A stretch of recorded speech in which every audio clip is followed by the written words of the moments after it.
جنتی اور جہنمی فرقے کے تعلق سے حدیث پاک ان ابی ہریرہ قال قال رسول اللہ صلی اللہ تعالی علیہ وسلم یکون فی آخر الزمان دجالون کذابون یأتونکم من الاحادیث بما لم تسمعوا انتم ولا آباؤکم فإیاکم وإیاہم لا یضلونکم ولا یفتنونکم رواہ مسلم و مشکات۔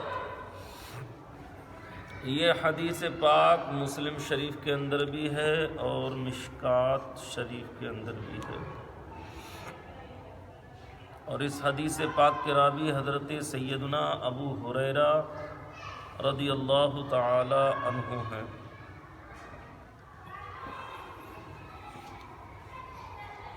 سیدنا ابو ہریرہ رضی اللہ تعالی عنہ یہ وہ ذات ہیں، یہ وہ نبی کے غلام ہیں کہ سب سے زیادہ احادیث انہی سے روایت ہے۔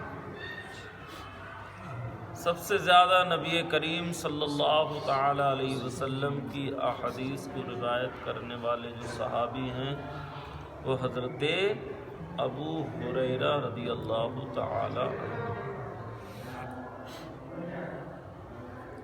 ایک مرتبہ سیدنا ابو ہریرہ رضی اللہ تعالی عنہ نے بارگاہ رسالت میں یہ شکایت کی کہ یا رسول اللہ، میں کوئی بھی بات سنتا ہوں اسے بھول جاتا ہوں،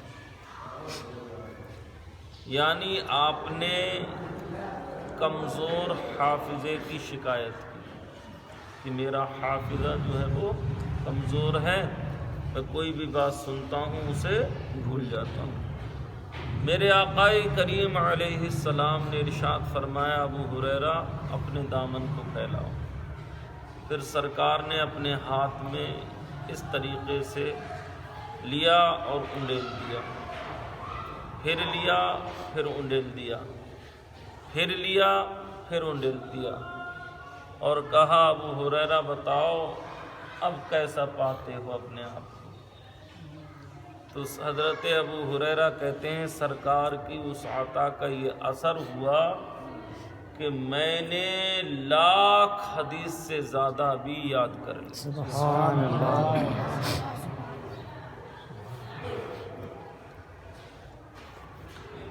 تو اس حدیث پاک کے راوی بھی حضرت سیدنا ابو ہریرہ رضی اللہ تعالی عنہ ہیں۔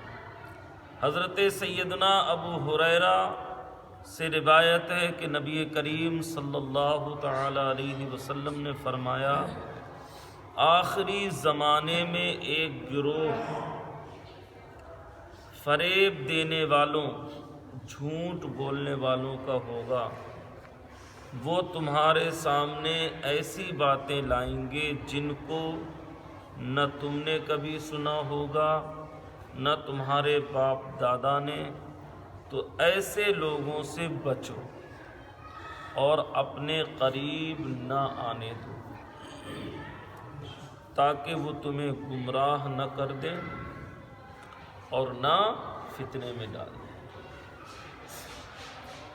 یہاں سے ایک بات یہ پتہ چلتی ہے کہ اللہ کے نبی صلی اللہ تعالی علیہ وسلم سے ان لوگوں سے بچنے کا حکم فرمایا کہ جن کے عقائد و نظریات صحیح نہیں، وہ عقیدہ وہ نظریہ بیان کرنے والے یہ لوگ ہیں کہ جس عقیدے کو نہ تم نے سنا نہ تمہارے باپ دادا نے سنا اور نہ ان سے پہلے والوں نے سنا۔ چونکہ جب کوئی شخص کسی شخص کے قریب آنے لگتا ہے یا اس کے پاس بیٹھنے لگتا ہے تو ابتداً تو یہ ہوتا ہے کہ یار یہ بات تمہاری ہمارے سمجھ میں نہیں آتی، لیکن آہستہ آہستہ پھر وہ اسی کے رنگ میں رنگتا چلا جاتا ہے، ڈھلتا ہوا چلا جاتا ہے۔ یہ تو بیٹھنے کی بات ہے۔ اللہ کے نبی صلی اللہ تعالی علیہ وسلم نے تو ان لوگوں کے بارے میں بھی حکم فرمایا کہ جن سے آپ علم حاصل کرتے ہیں۔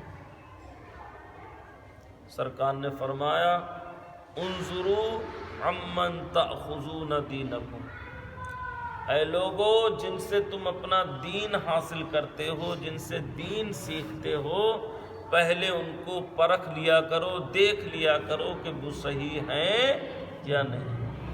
کہیں ایسا تو نہیں کہ شہد میں لپیٹ کے زہر چٹا رہے،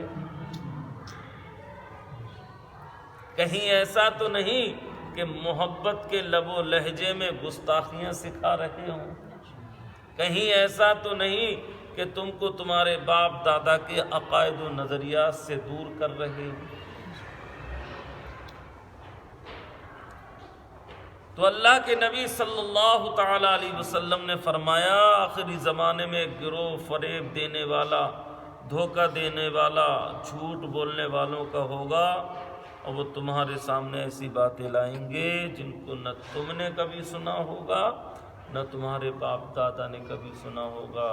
تو ایسے لوگوں کو جب تم پاؤ، اب سوال یہ ہے کہ وہ باتیں کون سی ہیں جو نہ تم نے سنی نہ تمہارے باپ دادا نے سنی؟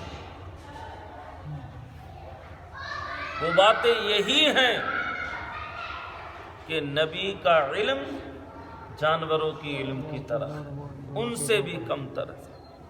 یہ باتیں وہی ہیں کہ شیطان کا علم تو نصوص قطعیہ سے ثابت ہے، قرآن و حدیث سے ثابت ہے، مگر اللہ کے نبی صلی اللہ علیہ وسلم کا علم قرآن کی کسی نص قطعی سے ثابت نہیں ہے۔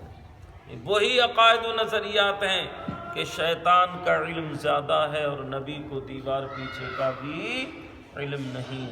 یہ وہی عقائد و نظریات ہیں کہ آپ کے بعد بھی کوئی نبی آ سکتا ہے، اگر آ جائے تو آپ کی خاتمیت میں آخری نبی ہونے میں کوئی فرق نہیں آئے گا۔ سرکار نے فرمایا ایسی باتیں جب تم سنو تو ان کے نہ قریب جانے دو انہیں اپنے، اور نہ ان کے پاس بیٹھو تاکہ وہ تمہیں فتنے میں نہ ڈال دیں۔ شاہ عبدالحق محدث دہلوی علیہ الرحمہ اس حدیث کے تحت ارشاد فرماتے ہیں کہ ایک جماعت ایسی پیدا ہوگی جو مکاری اور فریب سے علماء، مشائخ، صلحاء بن کر اپنے کو مسلمانوں کا خیر خواہ اور مصلح ظاہر کرے گی تاکہ اپنی جھوٹی باتیں پھیلائے اور لوگوں کو اپنے باطل عقیدے اور فاسد خیالوں کی طرف راغب کرے۔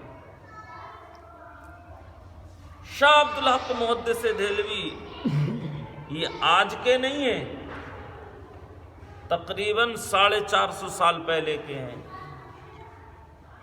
وہ اپنے زمانے میں کہہ رہے ہیں کہ ایسے لوگ آئیں گے دھوکہ دینے والے، چونکہ حدیث میں کہا گیا کہ ایسے لوگ آئیں گے اور وہ جھوٹے ہوں گے، فریبی ہوں گے، وہ تم کو ایسی باتیں بتائیں گے جو تمہارے باپ دادا نے نہ سنی ہو، تم نے نہ سنی ہو۔ تو سوال یہ ہے کہ غیر مسلم تو ہوں گے نہیں؟ ارے بھئی غیر مسلم ہوں گے، یہودی ہوں گے، عیسائی ہوں گے تو ہم انہیں جانتے ہیں، ہماری جماعت سے ہوں گے، بڑے بڑے مشائخ ہوں گے، بڑے بڑے علماء ہوں گے، بڑے بڑے متقی پرہیزگار ہوں گے جو کہیں گے کہ ہم تمہارے بڑے خیر خواہ ہیں، بڑی داڑیاں ہوں گی، بڑے جبے ہوں گے، ہیں پگڑیاں ہوں گی سر پر، تبھی تو آدمی دھوکہ کھائے گا، ورنہ مسلمان ایسے لوگوں کے قریب کیوں جائے گا کہ جن کو وہ پہلے سے جانتا ہے کہ اس کے عقائد و نظریات صحیح نہیں۔ دھوکہ تو اسی سے کھائے گا جو ہم جیسا ہوگا۔ تو شاہ عبدالحق محدث دہلوی نے کیا فرمایا؟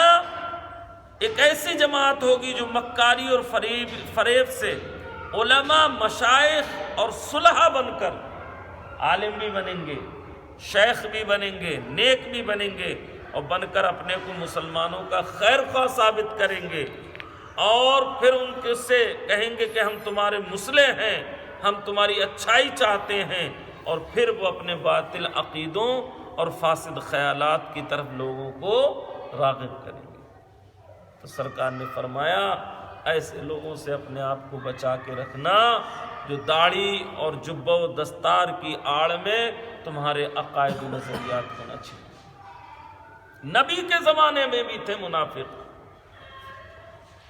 مسجد ضرار کے بارے میں آپ نے تاریخ پڑھی ہو، سنا ہو کہ ظالموں نے ایک مسجد تک تعمیر کر لی، اور عقیدہ اور نظریہ اور فکر کیا تھی کہ صحابہ اس میں نماز پڑھنے آئیں گے، انہیں گھیر گھیر کے ماریں گے، ان کے عقائد کو غلط ثابت کریں گے، ان سے مناظرے کریں گے، مباحثے کریں گے۔ اس چیز کو لے کر وہ اللہ کے نبی صلی اللہ علیہ وسلم کے پاس آئے، اور آنے کے بعد کہا کہ ہم نے ایک مسجد تعمیر کی ہے، آپ تشریف لے چلیں، وہاں نماز پڑھ دیں تاکہ اور لوگ آپ کی وجہ سے نماز پڑھنے کے لیے آنے لگے۔ ادھر اللہ کے نبی کی بارگاہ میں منافق پہنچے، ادھر اللہ نے وحی نازل فرما دی کہ مصطفیٰ اس مسجد میں مت جانا، وہ مسجد ضرار ہے، اسے ڈھا دو، وہ اسلام کو بھی نقصان پہنچائے گی اور مسلمانوں کو بھی نقصان پہنچائے گی۔ تو بتائیے آپ، مسجد تک کو ڈھانے کا حکم دے دیا گیا۔ آج لوگ یہی بات کہہ کے تو ہمیں بہکا دیتے ہیں، جاؤ جاؤ، بہکا دیتے ہیں کہ ارے وہ تو مسجد ہے، مسجد سب برابر۔ جب سب مسجد برابر تو پھر اللہ کے نبی کو مسجد گرانے کا کیوں حکم دیا گیا؟ افمن اسس بنیانہ علی التقوی، مسجد وہ ہے کہ جس کی بنیاد نیکی اور تقوی پہ رکھی گئی، اور جس کی بنیاد منافقت پر، اسلام کے کو نقصان پہنچانے کے لیے رکھی گئی ہو، تو نہ وہ مسجد ہے اور نہ اس مسجد کے ماننے والے مسلمان۔ نبی کریم صلی اللہ تعالی علیہ وسلم نے جن دجالوں، کذابوں کے آخری زمانے میں پیدا ہونے کی خبر دی تھی، زمانے موجود میں ان کے مختلف گروہ پائے جاتے ہیں جو مسلمانوں کے سامنے ایسی باتیں بیان کرتے ہیں کہ ان کے آباء و اجداد نے کبھی نہیں سنا ہے۔ ان میں کا ایک گروہ وہ ہے جو اپنے آپ کو اہل قرآن کہلاتا ہے۔ کیا کہلاتا ہے؟ اہل قرآن، کہ ہم قرآن کو ماننے والے ہیں۔ وہ حضور صلی اللہ تعالی علیہ وسلم کو صرف ایلچی یعنی خبر دینے والا سمجھتے ہیں، اور بس اس کے علاوہ کچھ نہیں سمجھتے، کھلم کھلا سب حدیثوں کا انکار کرتا ہے، بلکہ نبی کریم صلی اللہ علیہ وسلم کی اطاعت کا بھی منکر ہے۔ یہ وہ باتیں ہیں جن کو ہمارے باپ دادا نے کبھی نہیں سنا تھا، بلکہ انہیں تو خدا تعالیٰ نے یہ حکم دیا ہے، یا ایھا الذین آمنوا اطیعوا اللہ واطیعوا الرسول، اے ایمان والو اللہ تعالیٰ کی اطاعت کرو اور اس کے رسول صلی اللہ علیہ وسلم کی اطاعت کرو۔ تو یہ وہ گمراہ فرقہ ہے جو صرف قرآن کو مانتا ہے، جبکہ قرآن ہی ہم کو بتا رہا ہے کہ قرآن کے ساتھ ساتھ رسول کو بھی مانو۔ جس طریقے سے تم اللہ کی اطاعت کرتے ہو، ایسے ہی اللہ کے رسول کی بھی اطاعت کرو، اس لیے کہ اللہ نے قرآن میں فرمایا من یطع الرسول فقد اطاع اللہ، جس نے رسول کی اطاعت کی اس نے اللہ کی اطاعت کی، اور جس نے اللہ کی اطاعت کی اس نے رسول کی اطاعت کی۔ تو یہ تو قرآن سے ثابت ہے کہ اللہ اور اس کے اللہ کا بھی حکم مانو اور رسول کا بھی حکم مانو۔ اگر کوئی شخص صرف اللہ کا حکم مانتا ہے، رسول کا حکم نہیں مانتا، تو وہ انسان گمراہ ہے، دین سے خارج ہے، اسلام میں اس کا کچھ بھی نہیں ہے۔ مسلمان وہی ہے جو اللہ کے ساتھ ساتھ اس کے رسول کو بھی مانے۔ اللہ تعالی ہم سب کو ان باتوں پر عمل کرنے کی توفیق عطا فرمائے، دوسروں تک پہنچانے کی توفیق عطا فرمائے۔